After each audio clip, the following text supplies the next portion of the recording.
Why are there wokeness in video games? Okay, we'll look at it. There's a crazy push for wokeism in gaming right now. It's clear this isn't coming from the majority of gamers like you and me, and it's clearly not something your average gamer even wants in games. Yep. But True. Unfortunately, it's still having a massive impact on the companies we once loved and trusted. What's fascinating to me is that there doesn't seem to be a clear or logical reason behind this drive. Gamers aren't stupid. We can see that this goes beyond the simple call to diversity and inclusion. Especially when the push I think this is what happens with movies too. This is why everybody's mad about that Snow White movie as well. There's tons of movies that are like this. Itself often frames gamers as the villains. But why is there a push then? And why is it so clearly self-destructive?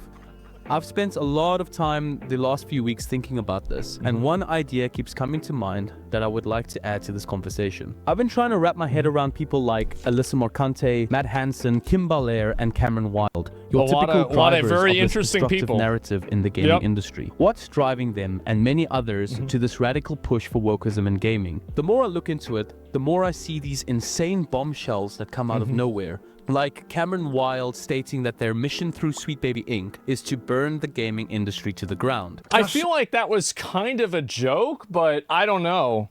So we're clear. This is a real slide. It's from my fucking oh god. Yep, there we go. We want cooler stories, a safer world, burning the game industry to the ground. Or Alyssa Morcante, an ex-senior editor of a gaming journalist company, Kotaku, physically threatening critics of DEI. And that the games industry is diverse naturally. Not because anyone's making them be diverse, because the world is diverse, you stupid mother. And if you have a problem with that, come fight me. Physically.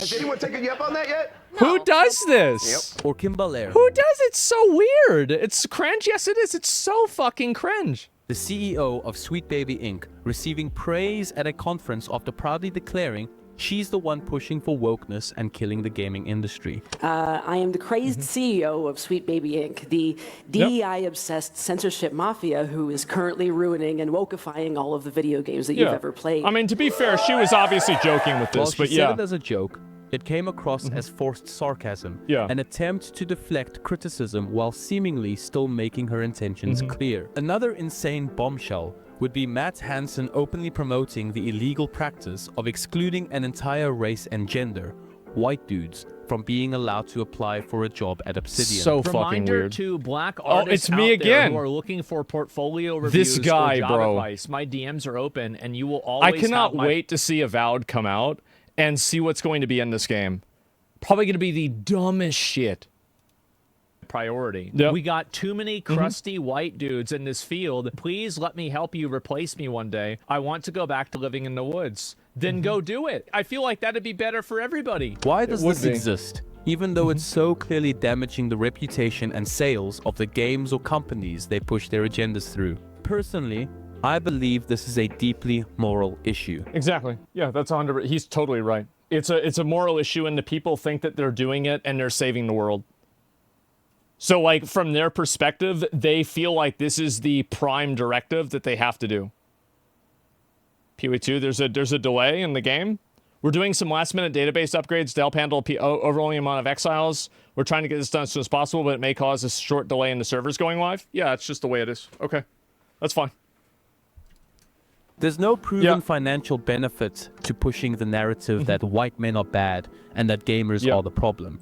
There clearly isn't a financial gain from those pushing these woke agendas. I think that at the beginning there was a financial gain because the idea was that if you could make games that could appeal to like minority audiences, you could theoretically increase the pool that you can sell things to. I think that that's clearly what the logic is. It's like, well, if we can make this game appeal to everybody, then we have a larger target audience. I think that's obviously what it was. But what's driving it? I believe this comes down to the amazing human nature we all have, which is to try to dismantle systems we believe to be unjust. Humans, not all of us, but most of us, have this beautiful innate desire for justice, but this can only ever work against systems that actually exist. It's true that some gamers don't help disprove the accusations of systemic hatred within the gaming community. female talking to me right now. It's a female talking to me. Get off the game and do your husband dishes, bitch. Toxic behavior is a widespread issue across the internet. It's everybody, bro. Like, that's just the way people act on the internet. It's got nothing to do. People are just fucking around. What are you getting mad about that for? Where people can hide behind anonymous aliases. Speed used to have the best gaming streams. This is an internet-wide problem. They were great. Not a gamer-specific one.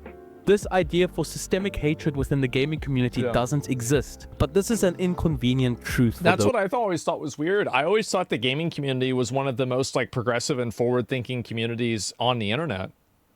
Because like you have people that are aligned.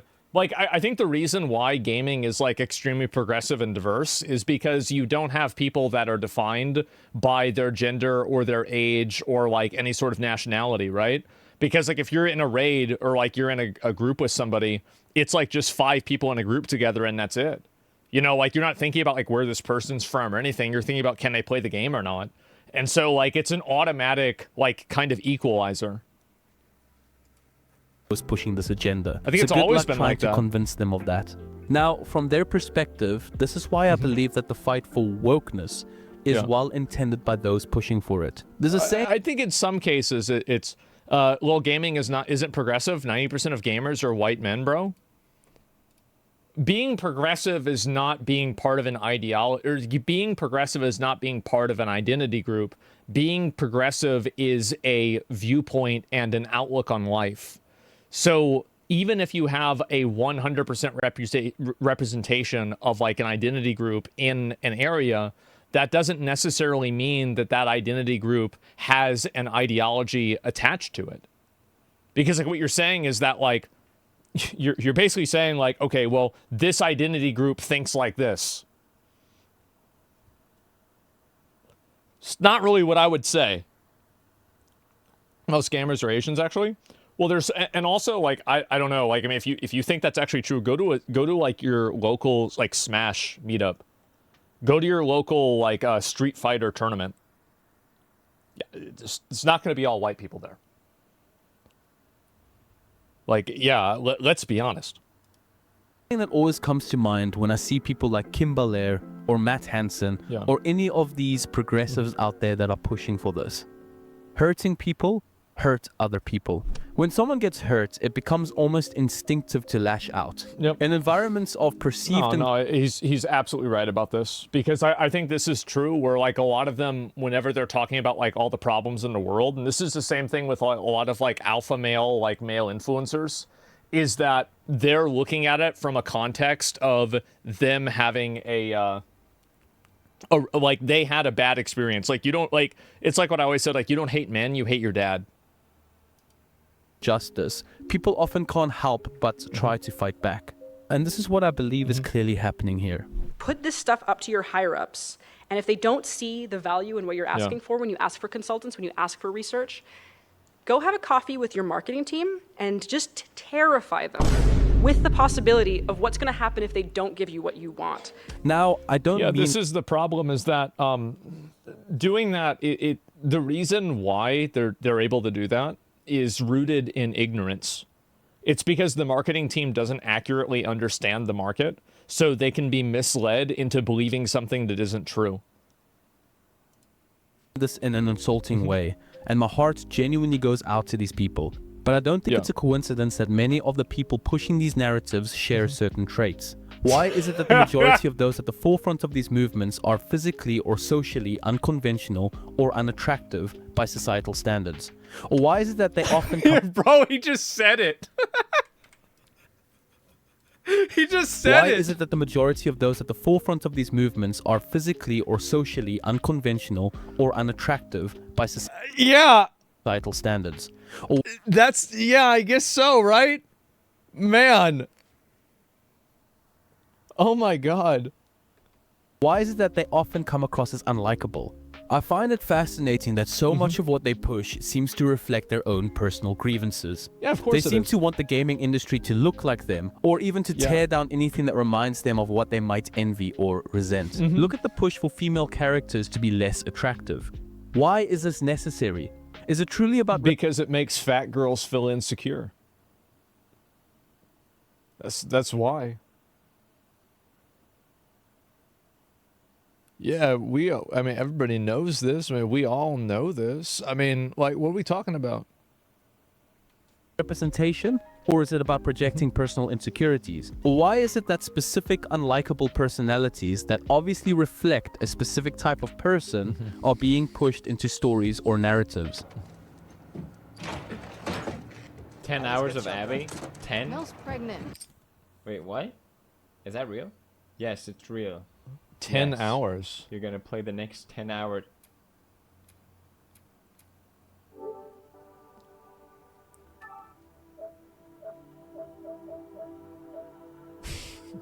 Many of these new Damn! Bro, he just said nope, next. characters seem to be written with abrasive, condescending, or unlikable traits, often portrayed as strength. Why also is strength increasingly depicted as being dismissive or outright rude? This often alienates players who want characters they can root for. I don't understand this trend, like to make the main characters so unlikable. So like over time you Well, no. See, he doesn't get it. He thinks that they're unlikable. No, they are likable. They're likable to other people that are unlikable. That's the difference. See, it's like they make this character be like this super cool person because that's what they imagine that they are. grow to like them, but Yeah. but why start out like that? I don't really understand it. Again, this might be obvious for a lot of you, but at its core, I think this push for wokeism in gaming is rooted in personal hurt. These individuals... I think that it's also people trying to like impose like their personal like experiences and worldview into games. And I think also this has always been the case where people use their own personal experiences to draw inspiration to write a story. Lord of the Rings is the best example. But the problem is that the personal experience of being in World War I is a little bit more compelling than the personal experience of being in community college. That's just the way it is. perceive injustices in the world around them, whether real or imagined, and are lashing out in the only way they know how. They're tearing down systems they don't feel a part of, but in doing so, they're causing harm to the very industry they claim to care about. Like the dev guy hating guns. Yeah, there's a guy that was talking about how he was really uncomfortable with guns in video games, and the game that he was working on was Halo. It's like, I don't know, maybe he can spend all of his time thinking about the energy sword. But like, it just seems like if you're a vegan, you shouldn't work at a steakhouse. That's just me.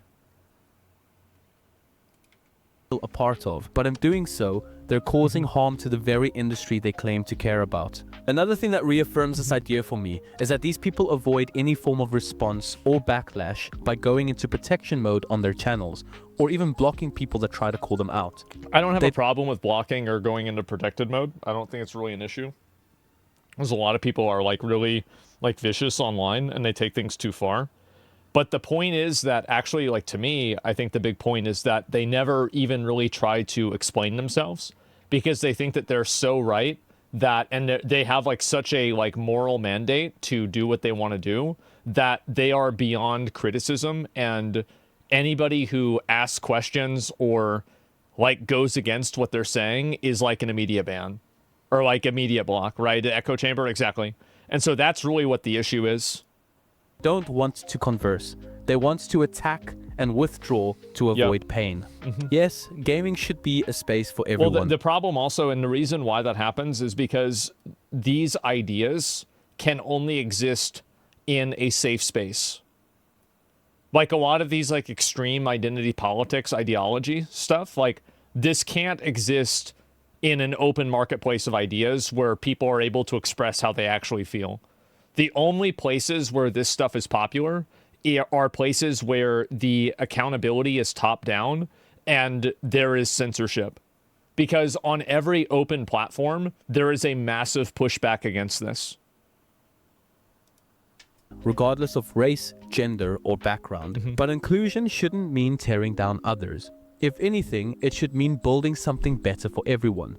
The way wokeism is being pushed is obviously doing a painful disservice to the people in these communities. I think it is too, because like now every single time that like a female or a black person is on the screen, people spam DEI. And it's not even really just in my community, like, because everybody's like, oh, that's just your community. No, like, I mean, if you go on like the YouTube video for the official YouTube video that was uploaded by the account that like makes the game, everybody's spamming about how like, oh wow, you're adding like this fucking, oh, this is more woke shit or whatever, or like a character's gay or something like that. No, man, like it's an overarching thing that a lot of people believe. Watch the chat on Game Awards. Yeah, exactly. Right. I mean, this isn't, what I'm saying is like, it's a cultural zeitgeist. Like it's not something that's like created by an individual content creator. It's something that like content creators capitalize on for sure, but they wouldn't be able to capitalize on it if it wasn't an existing opinion to begin with. Then ask, what about the rude, toxic gamers that are so mean in these communities? Name? Some may then ask, please, dear video game industry, please name a woman. Eve from Stellar Blade. Easy. What about the rude, toxic gamers that are so mean to me? Firstly, the cause and effect of going online is facing the RNG of toxicity.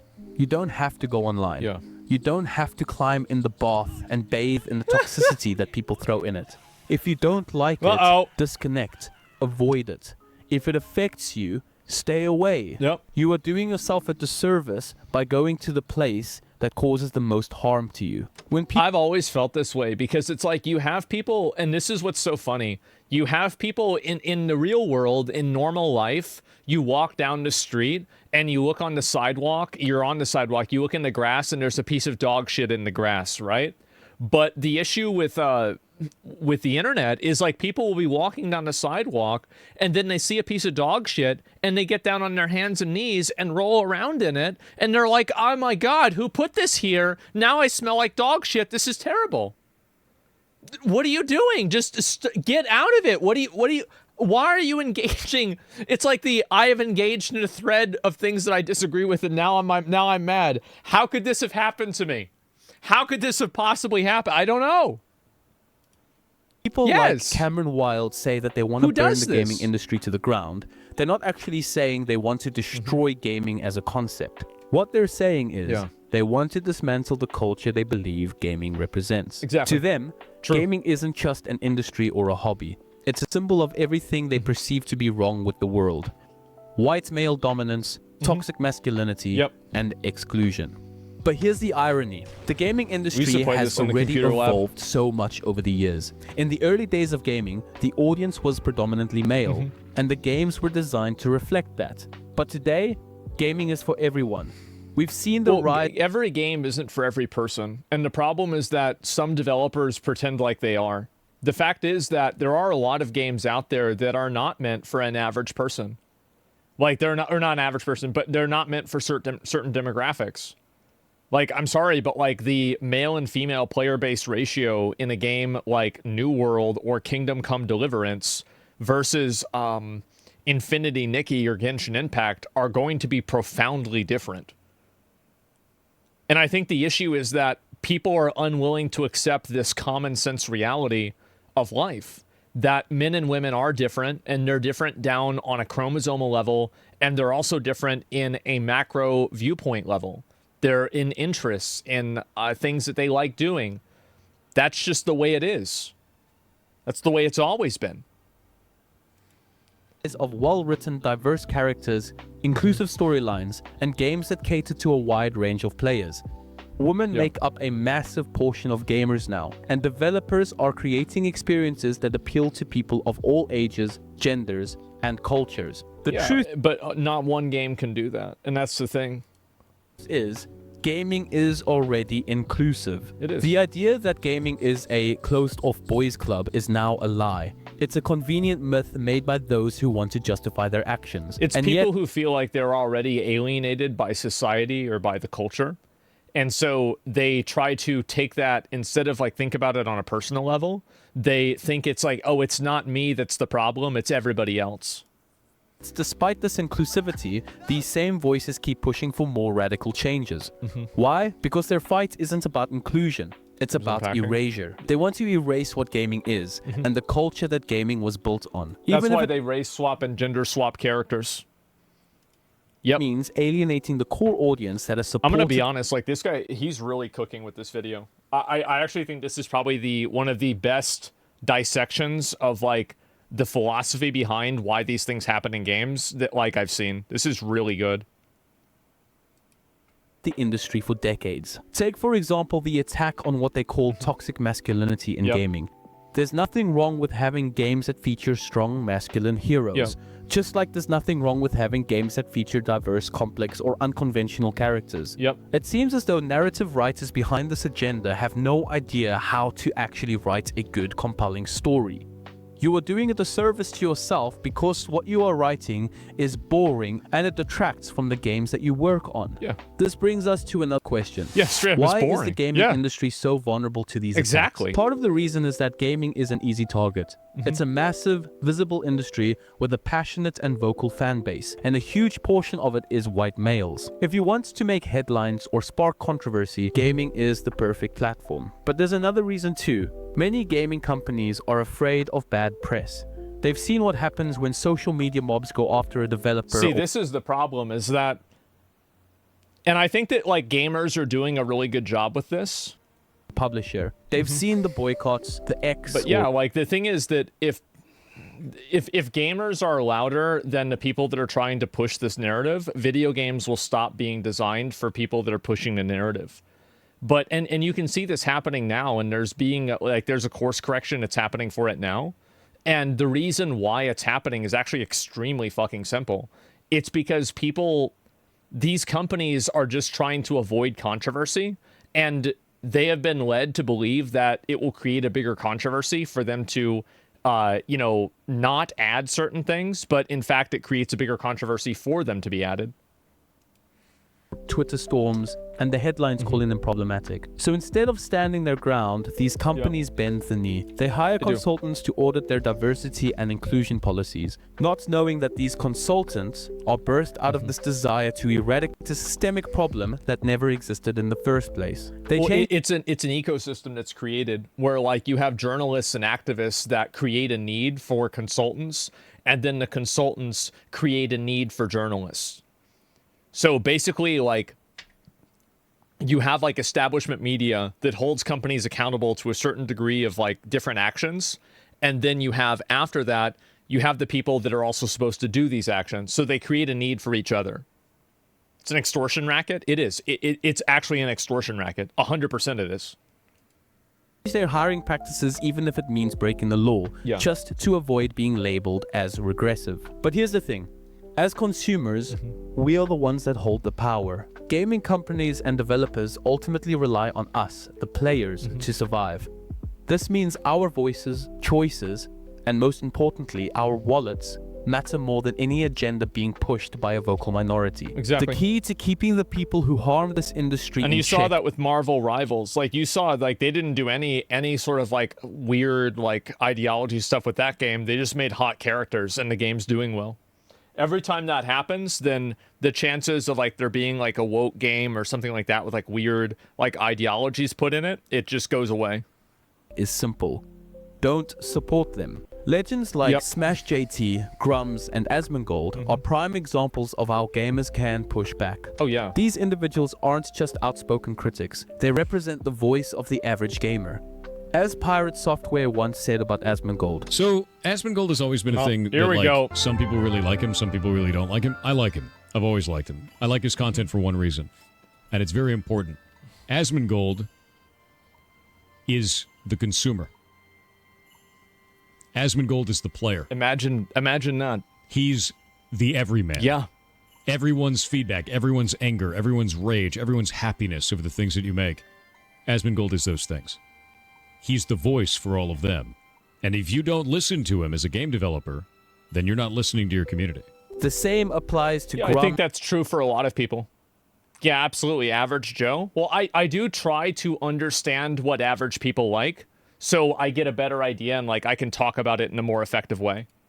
I absolutely and do Smash that. JT. They're not part of some corporate machine or Yeah. agenda-driven movement. These individuals remind us that we don't have to accept the erosion of gaming culture. At the end of the day, the gaming industry will survive this push for wokeism. We've already seen a steer away from it. Yeah, of course. Gamers are saying no. We've seen it with the backlash of poorly received games that put politics before gameplay. We've seen it with the success of indie developers or smaller developers who refuse to cave to social pressure. And we've definitely seen it in the sales numbers. Games that prioritize fun, creativity, and storytelling consistently Sure have. outperform those that try to preach or push an agenda. Yeah. This is why the And the problem also is that it's so evident to the average person. And the problem also, like, it's like everybody can see this, but you have to pretend like it's not there. People don't like being told that they can't see what's directly in front of them. It's like it's insulting. men are bad narrative is so baffling. White men make up a significant portion of the gaming audience. Of course. But more importantly, gamers as a whole are incredibly diverse. The only thing gamers care about is whether a game is good. They don't care about the race, gender, or politics of the developer. They care about the experience.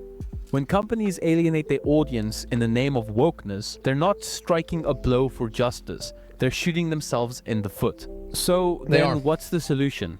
How And they're also shooting the groups of people that they're trying to represent in the foot too, because they're turning them into marketing devices instead of humanizing them through stories. we push back against this wave of wokeism without falling into the same trap of anger and division? I think it starts with understanding. We need to recognize that the people driving these narratives aren't necessarily evil. There are some of you out there who will disagree with me on this, but I believe that many of them genuinely believe they are doing the right thing. They've been told their whole lives that the world is unfair and that they're fighting against oppression. Well, I've said this many times. Most people don't think that they're the villain. Like, even if you look at, like, evil dictators in history, most evil dictators, they didn't call themselves evil dictators. Other people did. They thought they were the hero. They were the savior. They were trying to fix everything. Themselves as heroes in their own stories, and while their methods may be harmful, their motivations come from a place of pain. But that doesn't mean we should let them control the narrative. As gamers, we need to stand up for the things we love.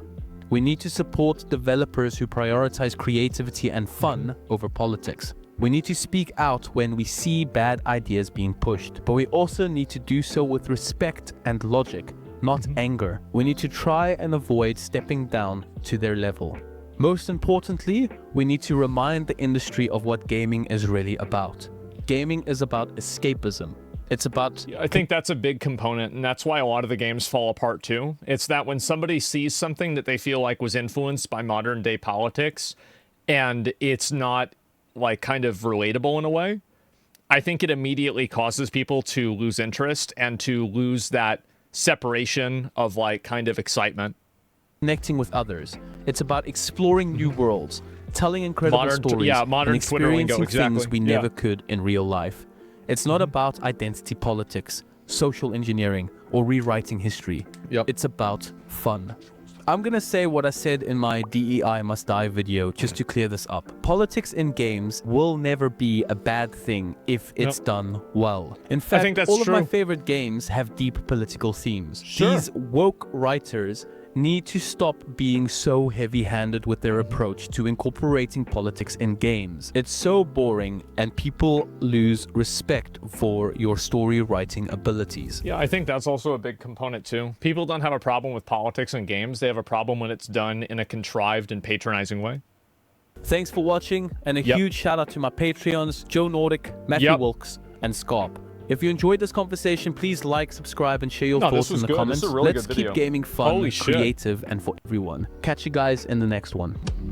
Damn. Yeah, that was a great video. Holy shit. I feel like the way that he approached it is absolutely the way that I see it too. Like, there's the video. Give him a like. I've watched a number of his videos. He's only got 20,000 subscribers.